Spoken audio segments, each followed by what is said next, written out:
특검이 체포영장 집행 방해 혐의를 받는 윤석열 전 대통령에게 징역 10년을 구형했습니다. 현재는 변호인 측의 진술이 이어지고 있는 상황인데요. 곧 윤 전 대통령의 최후 진술도 있을 것으로 보입니다. 임주혜 변호사와 함께 자세히 이야기 나눠보겠습니다. 어서 오십시오. 오세요. 네, 안녕하세요. 자, 오늘 이야기 나눌 이 재판이 다뤘던 체포방해 의혹, 이것을 알아보기 위해서 시간을 좀 올해 1월로 거슬러 보겠습니다.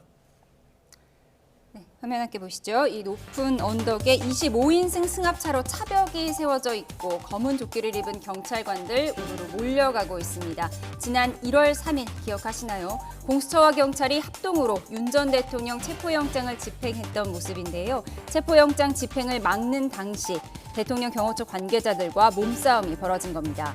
대통령 경호처의 완강한 저항에 공수처가 영장 집행을 멈출 수밖에 없었습니다.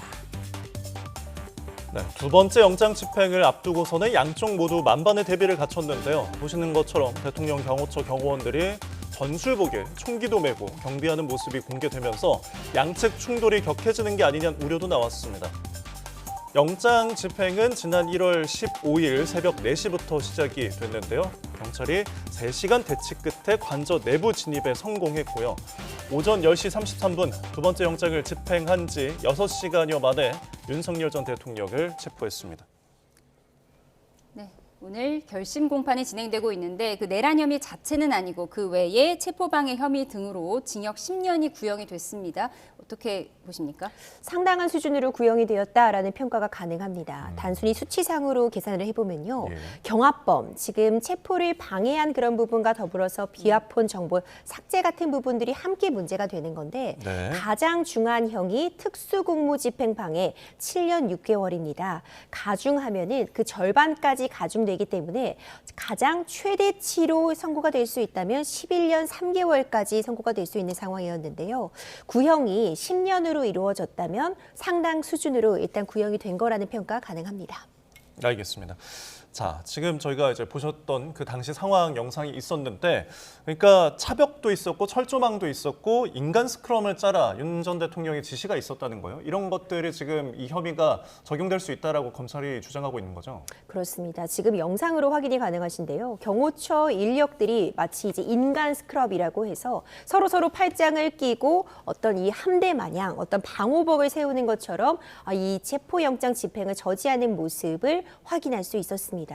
사실상 특검 입장에서는 전례 없는 일이었다라는 점을 강조하고 있는데 한 명을 체포하기 위해서 이렇게나 많은 인원들이 동원되는 적이 없었을 뿐만 아니라 경호처 인력들에게 실제로 총기를 휴대하고 좀 위협적인 모습으로 순찰을 돌라는 지시가 있었으며 경호처 인력들이 이렇게 방호벽을 인간으로 세워서 실제로 집행을 저지하려고 했던 시도들이 있었다. 이것은 특수공무집행 방해에 해당하며 그 죄질이 상당히 좋지 못하다라는 주장을 특검 측은 강하게 하고 있는 상황입니다.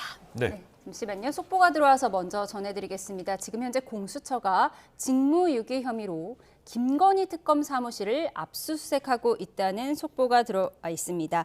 이는 민중기 특검이 민주당 인사와 통일교 연루 의혹을 수사하지 않았다는 이 부분에 대해서 고발된 사건에 대해 압수수색하는 걸로 보입니다. 다시 한번 전해드리겠습니다. 공수처가 직무유기 혐의와 관련해 김건희 특검, 민중기 특검 사무실을 압수수색하고 있습니다. 네, 다시 한번 전해드리면 고위공직자범죄수사처가 민중기 특검, 김건희 특검의 직무유기 혐의와 관련해서 특검을 압수수색하고 있다는 소식이 들어왔습니다. 광화문 특검 사무실을 압수수색하고 있는 것으로 보이는데요. 저희가 추가되는 압수수색 소식은 들어오는 대로 이어지는 뉴스에서 전해드리도록 하겠습니다. 네, 윤석열 전 대통령의 결심 공판 구형량에 대해서 분석해보고 있었습니다. 그 체포방해 혐의 당시에 이제 공개된 사진이나 진술을 보면 뭐 총을 보여줘라고 했다. 그리고 경호원들이 총기를 들고 있었고 위협 사격을 가하라고 했다. 이런 말을 들었다는 거예요. 이 부분을 특검이 어느 정도 입증을 했을까요? 일단 우리가 영상으로도 확인이 가능합니다. 당시에 굉장히 일촉즉발의 그 상황이 영상으로 남아있기 때문에 이 부분이 일단 가장 강력한 증거가 된다고 보고요. 경호처 인원들에 대한 대한 소환 조사가 있었는데 어느 정도 의미 있는 진술도 특검 측은 확보했다고 평가하는 것 같습니다.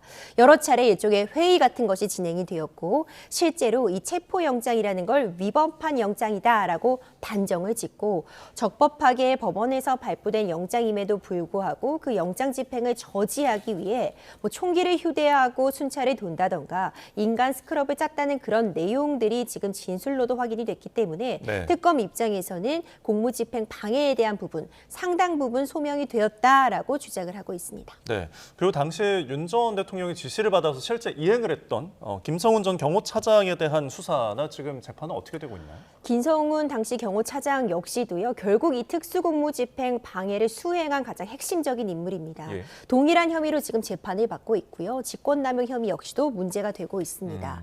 경호처에서는 지난 7월에 결국 파면 결정을 받아서 현재는 민간인 신분으로 재판을 받고 있는데 이제 구속은 피했다고 하더라도 결국 윤석열 전 대통령과 같은 혐의를 받고 있는 상황이기 때문에 이 재판 결과 역시도 윤석열 전 대통령의 재판 결과와 유사하게 나오지 않을까 예측이 되고 있습니다. 예. 윤 전 대통령은 7개의 사건으로 기소가 됐는데 앞서 윤 전 대통령은 가장 큰 혐의인 내란 우두머리 사건 판결 후에 이 사건이 선고돼야 한다고 주장했습니다. 들어보시죠. 예, 내란특검법 제11조 제1항에 따르면 특별검사가 공소제기한 사건의 1심 판결 선고는 공소제기일부터 6개월 이내에 하도록 되어 있습니다. 이 사건 판결은 2026년 1월 16일에 해야 할 것으로 판단됩니다. 판결 선고는 119 사건 판결을 기다려서 해야 되는 게 아닌가라는 말씀을 좀 드립니다. 근본적으로 이거는 불이탈하는 겁니다. 느닷없이 마지막에 증거 철회를 하면서 여기서 끝냅시다. 이렇게 하는 경우는 이거는 뭐 명백한 불이타가 되기 때문에 예, 재판부의 입장은 말씀드렸고요.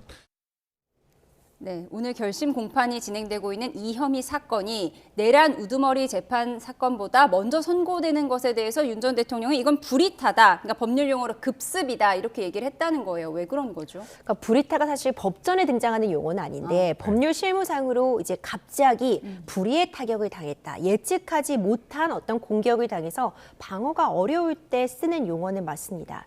윤석열 전 대통령 입장에서는 가장 중요한 혐의가 아무래도 내란죄와 관련된 부분이기 때문에 적어도 내란죄에 대한 1심 판단을 받고 나서 다른 재판들이 진행되지 않을까 좀 기대를 했던 것 같고요. 이제 그럴 수밖에 없는 것이 구속 기한과도 연결이 되어 있는데 현재 지금 1월 18일에 이 체포영장 집행 저지 혐의로 발부된 구속영장의 구속 기한이 만료가 됩니다. 네. 그렇다면은 만약 이 체포영장 이 관련된 재판이 그 이후에 선고가 되면 불구속 상태에서 나머지 재판을 받을 가능성도 있기 때문에 그런 부분을 좀 염두에 둔 것이 아닌가라는 생각이 들고 재판부의 입장은 단호했습니다. 기본적으로 이 체포영장 집행 저지나 비화폰 삭제와 관련된 부분은 이 12.3 비상계엄 자체의 어떤 불법성에 대한 부분은 논외로 하고 적법하게 발부된 이 영장에 대한 이 체포영장 집행 저지에 대한 부분을 다루고 있기 때문에 내란죄 형사재판의 결론을 기다릴 필요가 없이 별도로 선고가 가능하다는 입장을 취하고 있기 때문에 이 1월 16일 일단 선고가 유력하고요. 물론 이 판결문을 쓰는 과정에 있어서 다른 좀 더 쟁점이 등장을 한다거나 추가로 기일을 열 가능성은 열려 있기 때문에 단정할 수는 없지만 일단은 1월 16일에 선고가 유력하다라고 평가가 가능합니다. 네, 지금 현재 윤석열 전 대통령의 변호인 측의 최종 변론이 지금 진행되고 있는 상황이고 잠시 후에 윤 전 대통령이 최후 진술을 할지 그 부분도 좀 주목을 해보도록 하겠습니다. 자, 이 선고가 나오게 되면 이제 12.3 비상계엄 이후에 법원의 첫 선고가 되는데요. 그 과정을 좀 어떻게 보셨나요? 그렇죠. 첫 형사재판에 대한 선고입니다. 이제 탄핵 심판이 먼저 있었죠. 결국 탄핵이라는 결과가 있었고 여러 가지 형사재판 중에서 가장 먼저 선고가 된다는 점에서 굉장히 그 의미가 남다릅니다. 이 징역 10년이 구형되었기 때문에 이 체포영장 집행 저지나 비화폰 이 정보 삭제에 대한 부분만으로도 10년이어서요. 사실상 이후에 진행될 많은 재판들 역시도 중형이 구형될 것이 예측이 되고 있고 이번에 첫 선고가 굉장히 중요한 의미를 갖는 것이 구형 역시도 이 혐의별로 나눠서 구형이 있었습니다. 체포영장 집행 저지에 대해서 5년, 비하폰 정보 삭제에 대해서 3년, 그리고 사후 비하상 성포문에 대해서 2년 이렇게 나눈 것이 이제 다른 관련자들에 대한 재판도 얼기설기 얽혀 있기 때문에 특히 사후 비상계엄 성포문 같은 부분은 한덕수 전 총리도 같은 그런 혐의를 받고 있습니다. 이렇게 나눠서 구형한 것은 다른 관련자들에 대해서도 구형을 할 때 가늠자가 될 것이다라는 판단이 되고 네. 이 첫 선고 결과에 따라서 다른 이 관련 피고인들에 대한 이 선고 결과도 충분히 예측이 되지 않을까 그런 의미가 굉장히 남다르다라고 보여집니다. 예, 아주 짧게 한 가지만 더 여쭤볼게요. 오늘 징역 10년이 구형된 것에 대한 선고가 1월 16일에 있고 그리고 2월에는 내란 우두머리 혐의 재판에 대한 선고가 있는데 각각의 형량을 나중에는 어떻게 합산하게 되는 건가요? 더해지게 된다고 보면 됩니다. 다른 혐의입니다. 다른 별개의 재판으로 이제 기소가 되어 있기 때문에 이 체포영장 집행에 대한 부분은 그대로 선고가 되고요. 내란죄에 대해서 추가로 형량이 선고가 된다면 더해진다라고 볼 수 있습니다. 알겠습니다. 지금까지 임주혜 변호사와 함께 재판 상황 알아봤습니다. 오늘 말씀 고맙습니다. 고맙습니다.